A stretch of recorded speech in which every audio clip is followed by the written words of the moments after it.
Mesdames, Messieurs, on m'a demandé de vous entretenir sur le père Maurice Tornet, que j'ai très bien connu, pour la bonne raison que nous sommes d'abord de la même commune, de la même paroisse, et lui était un peu plus âgé que moi, d'une année et demie environ, mais nous avons fait une première année d'école primaire, c'est-à-dire une année d'école primaire ensemble. C'était notre dernière année d'école primaire.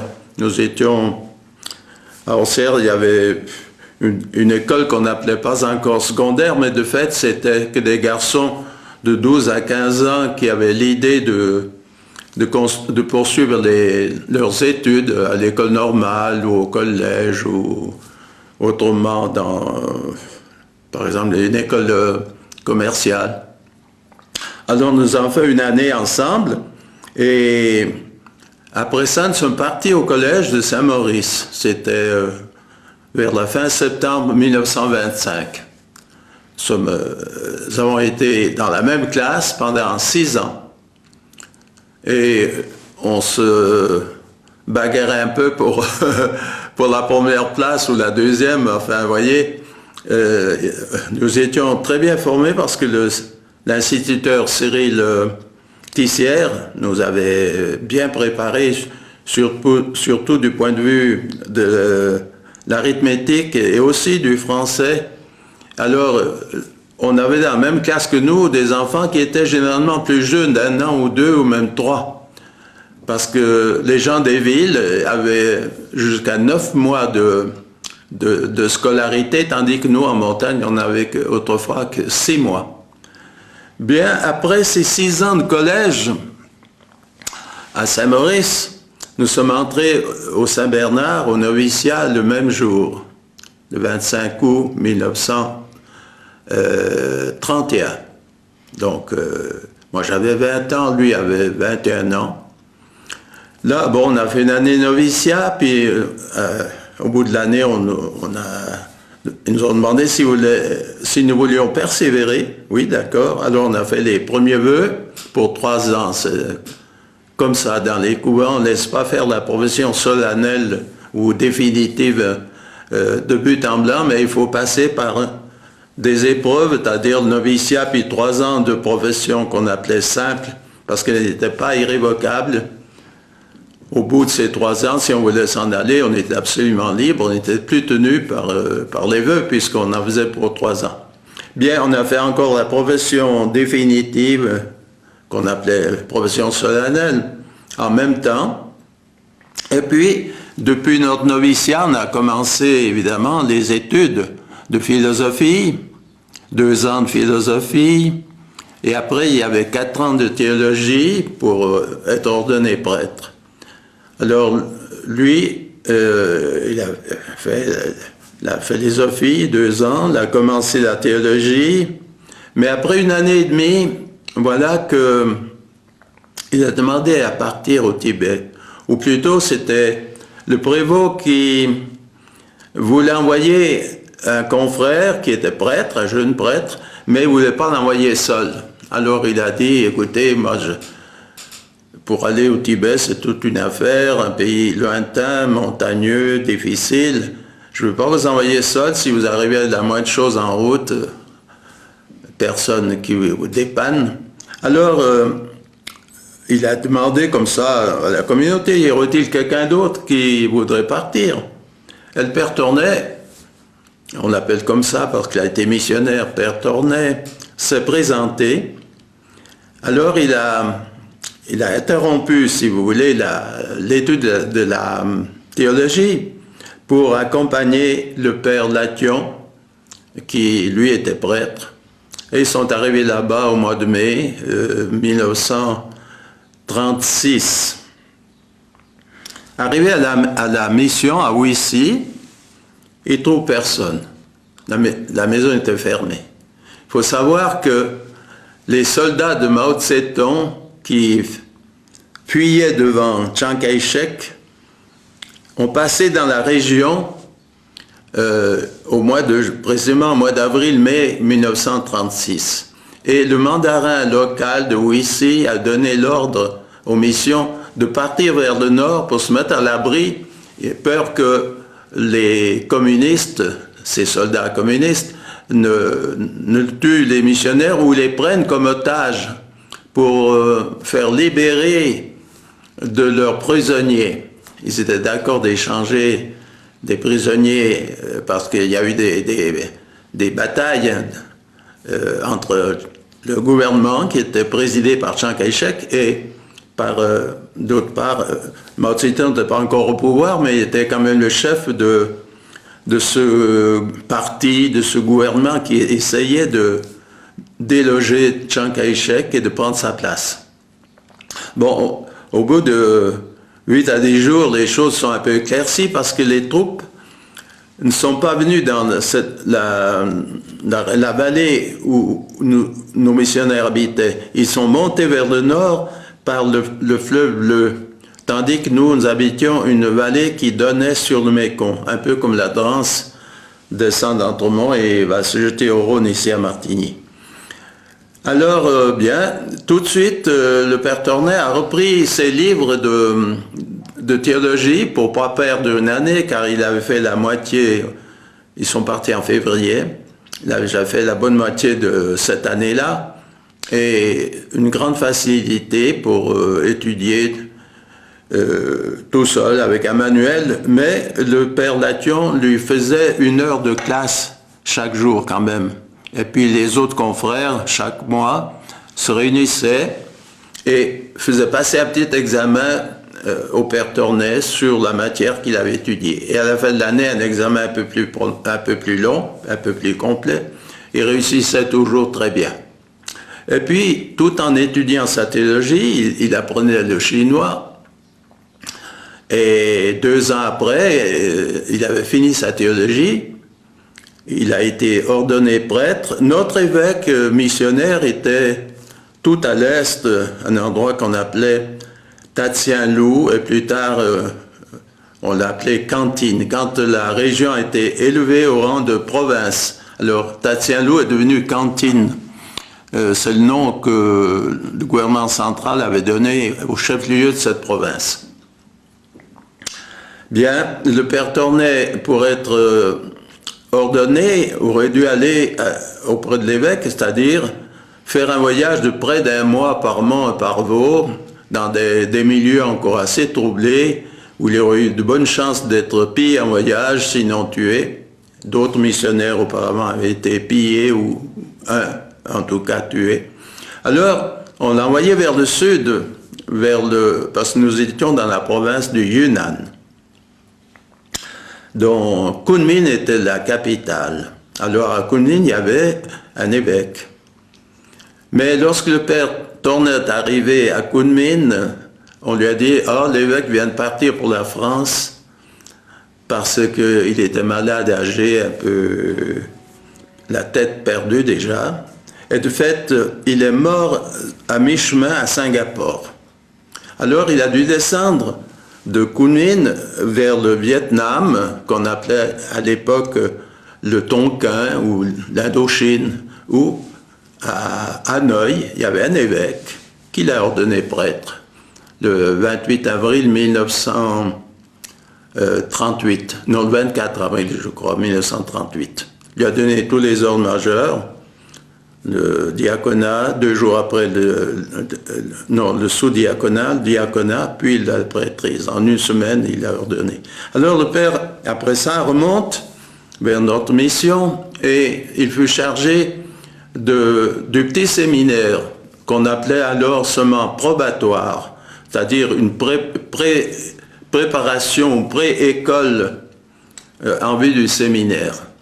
À ces enfants qui venaient des paroisses de notre mission, il fallait tout leur apprendre. Ils ne connaissaient pas l'alphabet, puisque là-bas, on parle chinois ou tibétain, et on écrit en chinois et en tibétain, mais pas avec notre alphabet latin. Or, comme futur prêtre, il devait étudier le latin, comme on l'étudie en Europe et partout, parce que tous les livres liturgiques, le bréviaire, le missel, le rituel étaient en latin. Alors, il a dû leur apprendre d'abord l'alphabet, les tableaux, comme on dit, et puis apprendre à syllaber et à lire correctement. Et puis après, apprendre toutes les règles de la langue latine, la syntaxe, et puis la coordination des temps, etc., la déclinaison des verbes. Il a réussi magnifiquement. Il faut dire que ces gens-là, même s'ils ne sont pas cultivés, ils ont une mémoire fantastique. Ils ont un don d'enregistrer. Je pense qu'au cours des siècles, chez eux, comme personne n'écrivait, ou c'était très rare que dans une paroisse, disons dans une commune, il y ait un homme qui sache écrire pour faire des petits actes comme ça entre familles. Et alors, ils devaient se raconter beaucoup d'histoires, de légendes, etc. Et donc, c'était la mémoire qui était appelée à enregistrer tout ça. Bien, le père Tornet, donc, en 1938, ordonné prêtre, a été chargé du probatoire petit séminaire qui était à Jolopa, c'est-à-dire à 1h30, un peu plus au sud que ici. Ça a été construit exprès pour ses élèves. Au début, c'était une trentaine, mais très rapidement, une vingtaine et plus ont été éliminés parce qu'ils n'avaient pas de goût à l'étude, ou pas de capacité, ou pas le goût de persévérer. Mais il en est resté quand même. Et puis, aussi, au cours des années, quelques nouveaux élèves venaient. Ça n'a pas été une fournée unique. Alors, il avait plusieurs degrés, plusieurs classes, si vous voulez, à diriger. Et il s'est démené à ce travail-là jusqu'en 1945, quand l'unique missionnaire qui était au Tibet indépendant, c'est-à-dire au nord de la province du Yunnan, il y a une frontière entre la Chine et le Tibet. Et Yerkalo était au nord de cette frontière, donc au Tibet indépendant. Alors ce jeune prêtre des missions étrangères de Paris, parce que nous étions des collaborateurs des missions étrangères de Paris, et il était entendu que nous reprendrions les postes les uns après les autres au fur et à mesure qu'ils deviendraient vacants, qu'un prêtre vient à mourir ou bien qu'il est trop vieux, qu'il ne peut plus faire. Alors le père curé de Yerkalo, le père Burdin, étant mort à 36 ans de la fièvre typhoïde, il fallait le remplacer. Bon, nous étions à la fin de la guerre, mais la guerre n'était pas finie. C'était au mois de février 1945 et la guerre a fini, ici la guerre européenne, si vous voulez, a fini au mois de mai, je crois, par la reddition de l'Allemagne, des soldats allemands qui étaient au nord de l'Italie. Et puis les troupes américaines et européennes avaient envahi toute l'Allemagne. Et la Russie avait envahi l'Allemagne de l'Est. Bon, en Europe, la guerre a fini en 1945. Mais il y avait encore la guerre en Orient entre le Japon et la Chine. Cette guerre a fini que le 15 août 1945, par la reddition du Japon. Ça veut dire que nous avons vécu pendant des années coupés de l'Europe. On ne recevait même pas de lettres et pas de fonds. Il a fallu vivre avec les petites ressources que la mission avait, quelques champs, et puis les chrétiens nous aidaient tant comme ils pouvaient, si vous voulez. Et le père Tornet donc a fait 7 ans, le professeur, et puis il était un peu le papa de tous ces enfants qu'il fallait non seulement instruire, mais éduquer et soigner, et parfois pouponner presque, parce qu'il y a des petits qui pleuraient, la maman n'était pas là.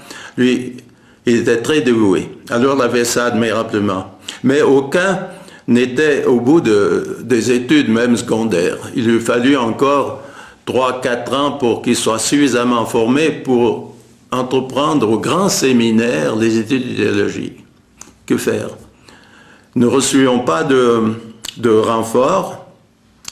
Depuis mon arrivée là-bas en 1938, moi je suis parti 2 ans après le père Tornet avec un autre confrère, le chanoine Nanchen, qui est malheureusement mort dans le Mékong. Il a voulu traverser le Mékong à la nage et je pense qu'il a été pris d'une crampe et il a été emporté par le courant, il est mort. Alors, on n'avait pas de renfort. Et puis, des nouveaux étaient arrivés, mais à ce moment-là, ils ne connaissent pas la langue et pendant 1 an, 2 ans, ils sont inutiles. Il faut d'abord qu'ils apprennent le chinois ou le tibétain ou les deux pour pouvoir ensuite fonctionner, travailler. Donc, il y avait 2 choix possibles qu'entre moi et M. Tornet. Les autres étaient pris dans des postes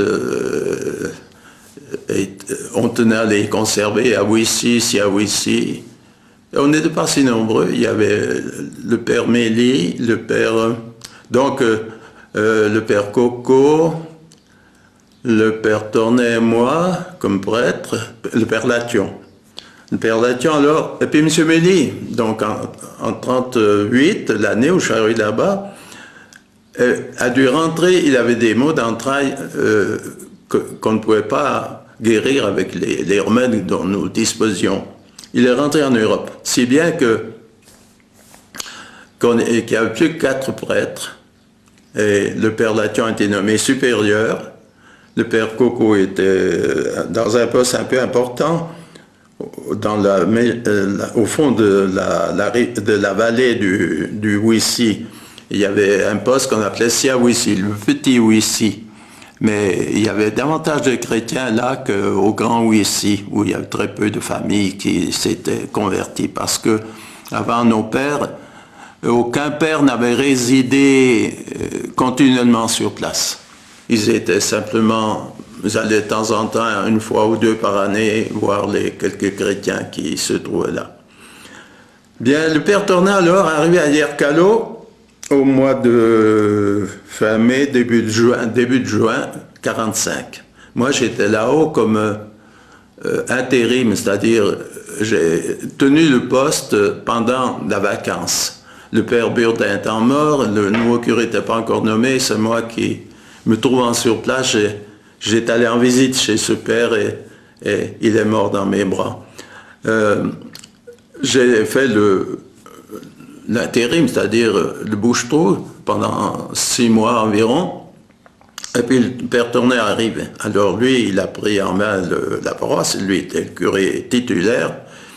Et puis nous avons fait un voyage ensemble au nord-ouest au nord-est, je veux dire, de Yerkalo, où il y avait un poste secondaire qui n'avait pas reçu de visite de missionnaire depuis 10 ans, à cause des troubles, des pillages qu'il y avait constamment dans ces régions. C'était un pays troublé, donc des tas de gens, ceux qui avaient un fusil, c'était les rois du pays, ils pouvaient piller les autres. Et puis après qu'on ait eu fait cette visite, on est revenu à Yerkalo, et moi je l'ai mis au courant de ce que je savais par le père qui... Parce que j'avais vécu 2-3 mois avec le père Burdin, avant sa mort. Et j'ai mis le père Tornet au courant, et puis je suis redescendu à Tchejon, dans la vallée du Mékong, qui était le poste où j'avais vécu depuis 40-41 jusqu'à ce moment-là, pendant 4 ans et quelques. J'étais vicaire d'un père des missions étrangères, le père Goré, qui était, lui, le vicaire général de l'évêque pour cette région-là. Alors j'étais son vicaire, et c'est lui qui a tenu à ce que je revienne avec lui. On était en très très bons termes. Et alors voilà, le père Tornet était seul au Tibet indépendant. Et très rapidement, les lamas qui là-bas sont pas seulement des pères spirituels, mais ils ont le pouvoir temporel. C'est eux qui gouvernent le pays, ils ont tous les pouvoirs. Alors ils lui ont signifié de s'en aller. Nous ne voulons plus de pères étrangers par ici et pas de chrétiens. Les chrétiens devront apostasier, toi tu dois t'en aller. Le père Tornet a dit, écoutez, alors vous êtes un peu trop petit pour prendre des décisions si graves. Moi, j'ai été envoyé par l'évêque. Alors si l'évêque me dit de partir, je pars. S'il me dit de rester, je reste. Mais moi, je ne vais pas trancher l'affaire là si grave sans l'assentiment de l'évêque. Or, l'évêque m'a écrit, même si on vous fait du chantage, si on vous menace, tenez bon, tenez bon. Alors, arrangez-vous avec l'évêque, et puis, si l'évêque me dit de partir, je pars. L'évêque a dit, tenez bon, sauf si on vous menace de mort, alors je ne voudrais pas qu'on vous tue quand même. Je n'ai pas assez de prêtres pour les sacrifier comme ça.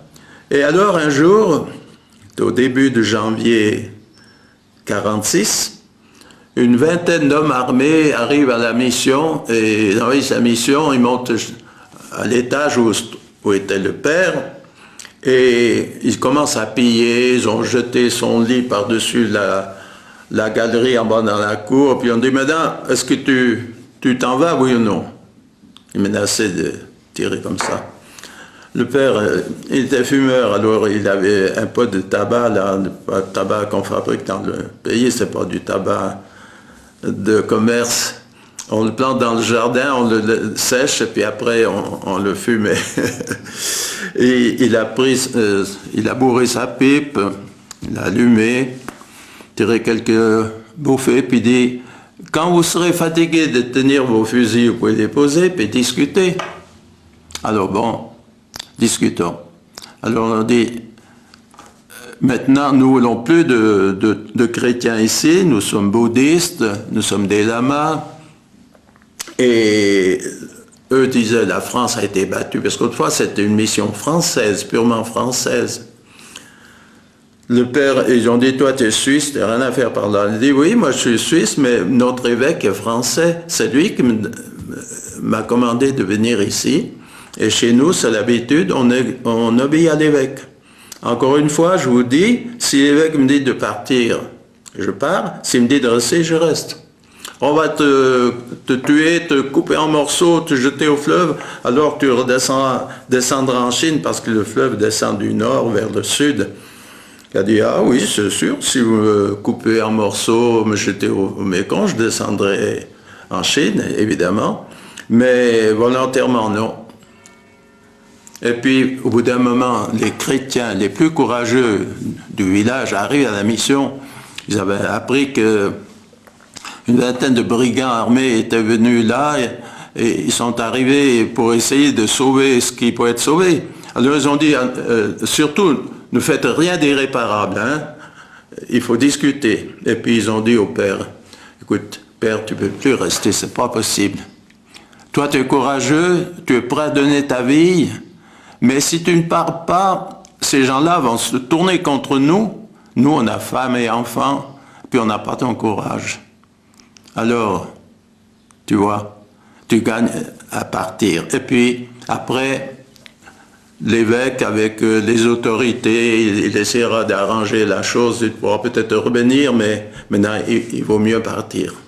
Alors, le père, il dit au lama, voyez, vous êtes si méchants que mes chrétiens sont obligés, sont condamnés à me dire de partir. Parce qu'ils ont peur de votre... ils étaient capables de tout, hein, tuer les gens ou les piller, faire des amendes terribles, et surtout leur donner à bastonnade, etc. Alors le père Tournay a dit, bien, je pars. On a dit, bien, on te donne 5 jours pour faire tes malles, tes valises, pour t'en aller. Alors le père a confié à des familles chrétiennes les objets de la sacristie, le calice, missel, aube et nappe d'autel. Et puis il a mis ses affaires dans des caisses, mais laissé là, il a dit, je n'emporte rien que ce que j'ai sur le dos, parce que quelques années auparavant, ces mêmes lamas avaient chassé un pasteur protestant américain. Et lui, il était parti avec toutes ses affaires, sa famille. Alors, ils l'ont accompagné sur 10-12 kilomètres, et puis ils arrivaient justement à la fameuse frontière entre la Chine et le Tibet. Alors, dès qu'il fut de l'autre côté, eux l'accompagnaient soi-disant pour sa sécurité. Ils étaient promis de l'accompagner jusqu'au premier village chinois, puis après, serait aux Chinois à le protéger. Arrivé de l'autre côté du torrent, ils disent, écoute, ce bagage c'est très encombrant. Quand on veut voyager, il vaut mieux n'être pas trop chargé de bagages et d'histoires, parce qu'il avait des mulets, des chevaux qui portaient ses caisses, etc. Ils ont tout pris. Alors le Père Tonnes dit, ils vont me faire le même coup. Si j'emporte mes affaires, ils ne pilleront pas sur le territoire du Tibet, parce que après on dirait le crime a été commis au Tibet, c'est au Tibet à faire l'enquête, c'est au Tibet à punir. Non. Là, c'était en montagne, vous comprenez, entre deux villages. Il n'y a personne qui pouvait leur dire de ne pas faire le coup. Eux prennent leurs affaires en Chine, et puis ils repassent la frontière et viennent chez eux avec tout le bagage. Bon, alors le père, puisqu'il a été mis en demeure c'est-à-dire les chrétiens l'ont supplié de s'en aller pour que l'affaire ne se complique pas trop. Alors les lamas l'ont accompagné jusqu'au premier village chinois. Mais ils ont vu qu'il n'avait rien du tout, il avait juste le pique-nique pour un jour. Ils n'ont pas payé. Mais ils lui ont fait comprendre qu'il ne devait pas rester tout près de la frontière, parce que les chrétiens d'Yarkalo pouvaient trop facilement trouver le père. Alors, le père est descendu encore une journée de marche. Il y avait un village qui s'appelait Pamé, où il y avait une ou deux familles chrétiennes. Alors le père s'est dit, je vais chez eux, s'ils veulent bien me recevoir. Et comme ça, je ne suis pas si loin d'Yarkalo, en un jour et demi, ceux qui veulent venir me trouver, se confesser, reçoivent l'Eucharistie, et peuvent le faire facilement. D'autant plus que à Yarkalo, c'est un pays où on extrait du sel, comme les salines de baie, hein, mais ce n'est pas sous cette forme. C'est une source d'eau salée. Alors, ces gens puisent l'eau salée, la portent sur des terrasses, et le vent, le soleil font évaporer l'eau, et après on balaye le sel. Hein. Alors, les chrétiens d'Yarkalo, et puis les païens aussi, parce que tout le monde n'est pas chrétien à Yarkalo, vivent du commerce du sel. Alors, ils vont vendre ça en Chine ou échanger contre des céréales, du riz, du thé, des toiles et autres marchandises. Alors, ces chrétiens vont et viennent plusieurs fois par année avec leur caravane pour leur commerce. Ils passent par Pamé. Alors, ils profitaient d'aller saluer le père, etc.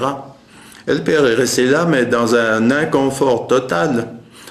Il avait en tout pour tout une chambre, si vous voulez, mais pour vivre, pour dire la messe, il n'avait que ça. Et puis un domestique qu'il a bien voulu l'accompagner, alors que les lamas avaient interdit à tout le monde, tous les chrétiens, d'accompagner le père. Il doit partir seul, sinon on nous accusera d'avoir chassé les indigènes, les gens du pays. Mais un grand jeune homme, il a dit, je m'en fous pas mal, c'est lama, je vais avec toi. Alors il est resté au service du père.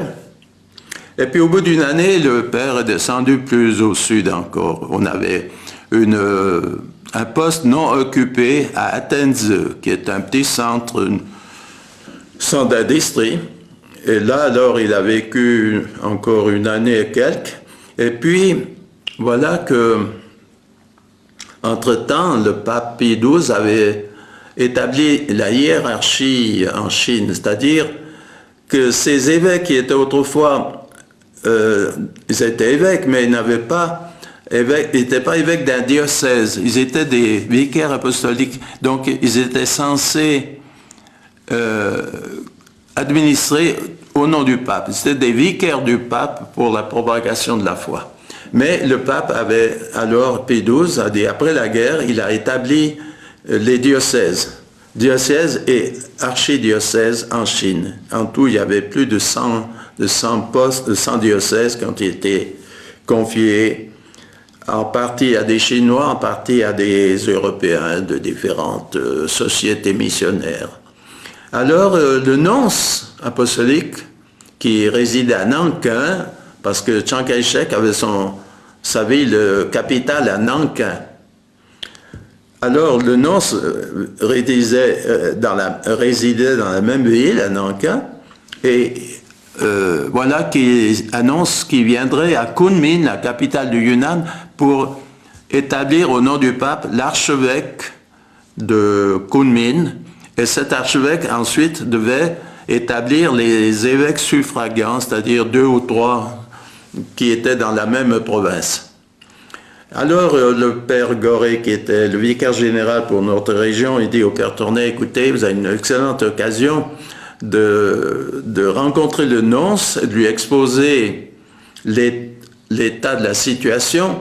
Le nonce, comme il est un diplomate, enfin, il est en bonne relation avec le gouvernement chinois, puis aussi avec les ambassades étrangères qui étaient là à Nankin. Entre autres, il y avait des ministres de Suisse, il y avait l'ambassadeur de France, l'ambassadeur d'Amérique, d'Angleterre, etc. Alors, Père Tournay